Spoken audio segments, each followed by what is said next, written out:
Bem, meu nome é Odalice do Carmo. Eu venho de uma família pequena, né?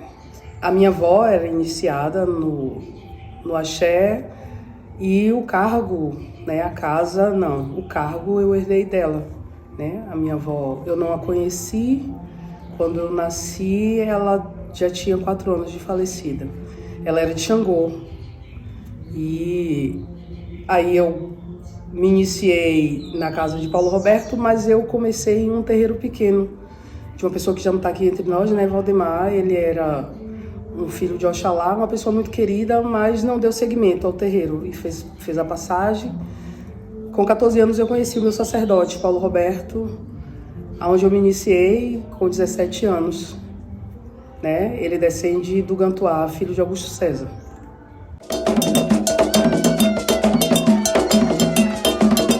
Bem, é uma história bem engraçada. Eu tinha um grupo de teatro na escola e uma amiga minha, Lazy, ela me convidou. Depois de um ensaio, ela fez assim: tá tendo uma festa de candomblé na casa que eu sou EQUED, você não quer ir conhecer? E na época eu era menor de idade, mais curiosa. E disse: não posso não, minha mãe vai brigar. Ela: não, menina, vamos lá, a festa é agora de manhã, dá tempo de você ir embora. Quando eu cheguei lá, tinha uns caboclos no barracão e meu pai estava acordado, né? A pessoa que me iniciou estava acordado. Fiquei da janela e aí todo mundo: entre, venha conhecer, entre. Eu não queria entrar, eu nunca gostei muito de entrar em barracão, né? Eu sou muito tímida. E aí, enfim, resolvi entrar. Quando eu entrei, o pai de santo deu 2 rodadas no barracão, fingindo que estava dançando, brincando, e aí de repente ele tirou um turbante que ele tinha na cabeça e jogou em mim. Eu lembro como hoje, o turbante era vermelho, branco e tinha umas listras pretas, eu lembro como hoje. E aí ele jogou o turbante em minha cabeça, isso era 10 e alguma coisa da manhã, e eu fui acordar às 6 horas da noite, desesperada, porque minha mãe ia me bater com certeza, porque eu não podia estar ali. E ainda, para acabar de completar, eu tinha, ao invés de eu ter feito as coisas que eu tinha dentro de casa, eu fui para um candomblé e cheguei em casa às 6 horas da noite. A mãe dela, a mãe dele, né, a finada moçazinha, Deus a põe em bom lugar, eu chorando, desesperada: minha mãe vai me bater, minha mãe vai me bater. E ela dizia: não, menina, calma, sua mãe vai te bater não, você tá numa casa direita. Sua mãe não sabe que você é de candomblé, sua mãe não sabe que você é rodante, ela não vai brigar não. Enfim, resumindo, eu cheguei em casa, contei pra minha mãe onde eu tava, e aí quando eu disse ela: é um candomblé que tem ali na praça, ela fez: eu conheço o Paulinho, já fui muito nas sessões dele. Não apanhei, graças a Deus, não apanhei. E a partir daí eu segui, né, indo lá, até um dia que ele convidou para uma obrigação de uma irmã de santo de Oiá. Hoje ela é bom, né? Hoje é mãe de santo também. E aí ele fez assim: vai ter uma obrigação aqui, traga sua mãe para eu conhecer sua mãe. Quando chegou lá, ele entendeu que ele já conhecia minha mãe. E aí disse a minha mãe que ia ter as águas de Oxalá e se eu podia ir. Aí ele pediu, né, para eu ir para as águas de Oxalá. Fui para as águas de Oxalá. Disse: meu pai, é o seguinte, eu não tenho roupa porque eu participava de uma casa e o sacerdote se aborreceu e queimou tudo e minhas roupas ficavam na casa dele. Se preocupe não, menina, pode vir que aqui a gente resolve. Cheguei lá, tinha roupa de ração, tinha tudo, passei 3 dias lá e desde então estou lá até hoje, desde os meus 14 anos de idade.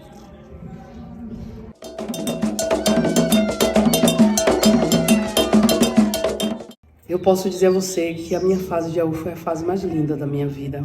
Embora todas as dificuldades, porque antes de me iniciar, com 17 anos, eu tive o meu primeiro filho, Aldemilson, e mãe solo, né? Então, era difícil conciliar a maternidade e a vida de axé. Eu ainda estudava na época, mas foi a parte mais bonita da minha vida, porque quando meu filho nasceu, 3 meses depois, ele nasceu em outubro, em março, eu fiz santo, dia 3 de março eu me iniciei.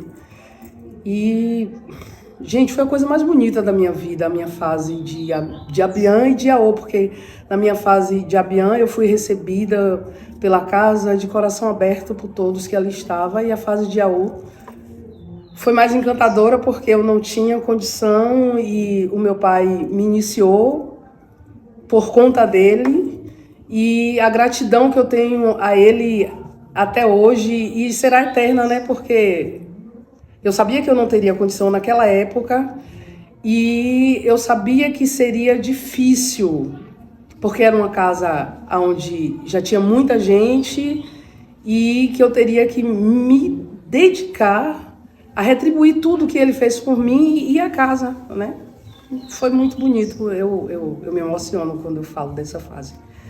E me lembro de ir para a roça no início das funções e só sair de lá quando a última pessoa saía, e muitas vezes eu não voltava para casa, e ia trabalhar e deixava os meninos lá, porque logo depois eu tive meu segundo filho.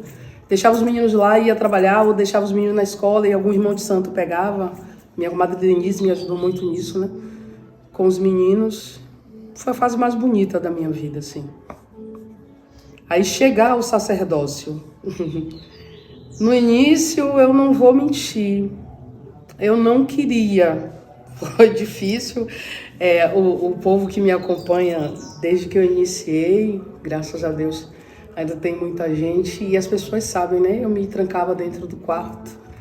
O mentor da casa, né? O caboclo da casa, que comanda a casa, Raio do Sol, ele sempre fez caridade. E ele me pegava às quintas-feiras para fazer caridade. O último domingo do mês tinha sessão de caboclo. E nos dias de sessão de caboclo eu me trancava no quarto para não... Porque eu não queria assumir o sacerdócio, porque eu não queria receber as pessoas da minha casa. Mas depois eu fui me acostumando, entendendo o que era a minha missão e que eu tinha que dar continuidade. E que quando eu entendi, depois do meu primeiro Iaô, Juliana, que chegou aqui vindo de um hospital psiquiátrico, desenganada pelos médicos, dizendo que ela não teria cura, que ela teria que tomar remédio controlado por resto da vida. E hoje eu tenho certeza que eu fiz a coisa certa, porque Juliana hoje tem um filho, né, feliz, formada, ela se formou em psicologia. Eu sou uma pessoa muito feliz e realizada com o que eu fiz. Mas no início não era algo assim que eu quisesse, não.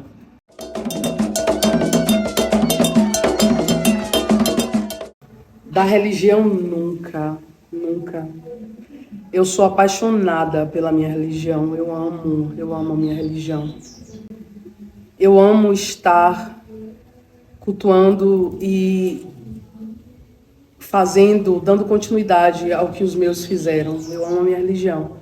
Do sacerdócio em alguns momentos, né? Porque não existe esse que não tenha se decepcionado com o ser humano, com a carne. E nós humanos somos falhos, todos somos falhos. E isso em alguns momentos me deixou muito triste, mas não do candomblé, do sacerdócio. Em alguns momentos eu tive vontade de seguir só, eu acho que não só eu, né? Eu já ouvi isso de tantos outros sacerdotes, de que agora eu só vou cuidar dos meus santos, eu só vou cuidar dos meus ibás, eu não quero saber de ninguém mais aqui. Mas não é o que eu quero, né? É como Oxóssi e a minha ancestralidade quer. E parece que não por punição, mas para me provar que eu tenho que continuar. Todas as vezes que eu dizia isso, aparecia mais pessoas precisando de ajuda ou mais pessoas agradecendo. E quando você vê alguém que você vê nos olhos da pessoa, porque muitas vezes a palavra que sai da boca não é tudo. Quando você vê nos olhos da pessoa a gratidão, você entende que você está no caminho certo e que você tem que continuar. Então isso me faz muito bem. Com certeza. Não existe o candomblé sem hierarquia, sem as tradições. Eu entendo que hoje o Iaô que ficava de quelê um ano, hoje não tem mais como ficar por conta do trabalho, por conta da não flexibilidade, né, dos empregos, porque precisa prestar conta, porque as coisas só ficam mais caras. Mas a tradição precisa ser mantida, né?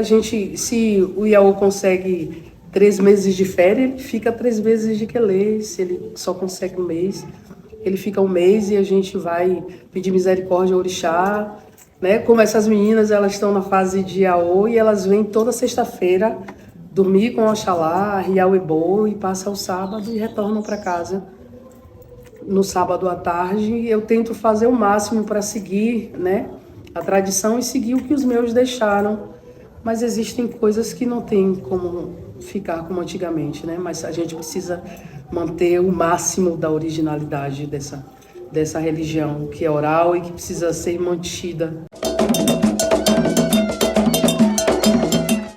Bem, não existe, viu? Essa história de dizer que fulano é de tal orixá pela fisionomia, não. Porque muitas vezes o caminho da pessoa vem no corpo, nos olhos vem um outro orixá e no ori responde outro. Então a gente tem que consultar o oráculo, consultar o jogo de búzios.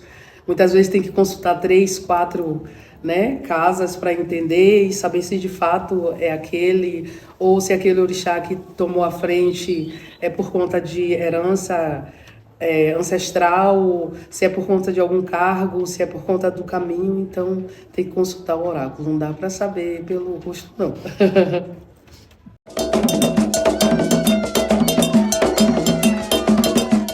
Oxóssi é alegria.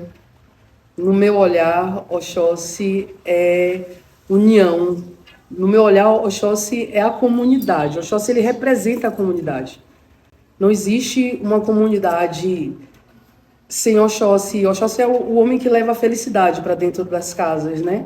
Ele leva a palavra de conforto, ele leva o acalanto. Ele muitas vezes ele pede o silêncio, ele exige a discrição, a serenidade. Sim, Oxóssi é tudo isso porque os meus ancestrais me disseram isso. Mas, ao meu ver, Oxóssi é paz, é serenidade, é equilíbrio. É o professor, Oxóssi é o senhor dos ensinamentos.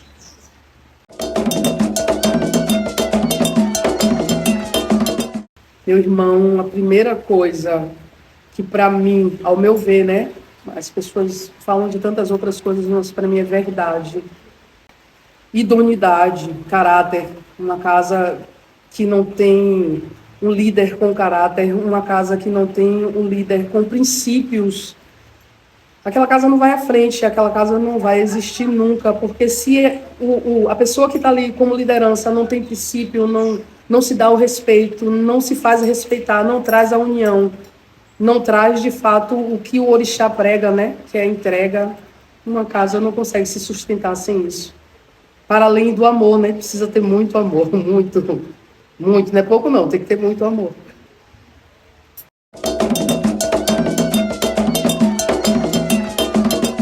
Irmão, é o seguinte, desde que eu me iniciei, eu sou uma pessoa do mato, eu sou o bicho do mato mesmo.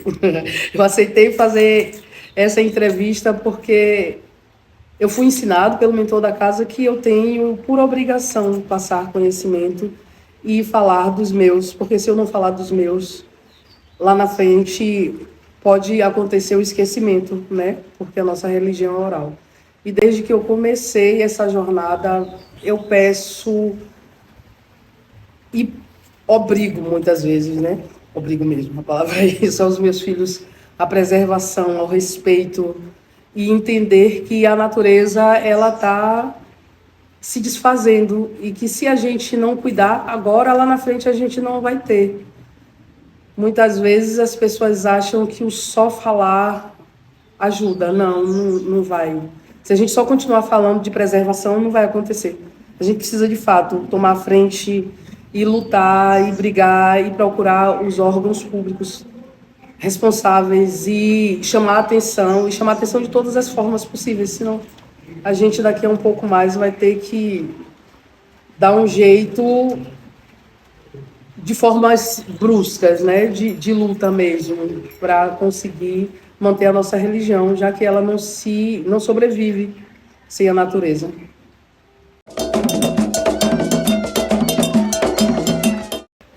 Eu peço aos meus filhos que eles cuidem da ancestralidade, que eles dêem continuidade ao legado, que eles honrem a ancestralidade deles, que eles façam valer tudo que o orixá deu, tudo que o orixá mostrou a eles, na saúde, no caminho, na família, né?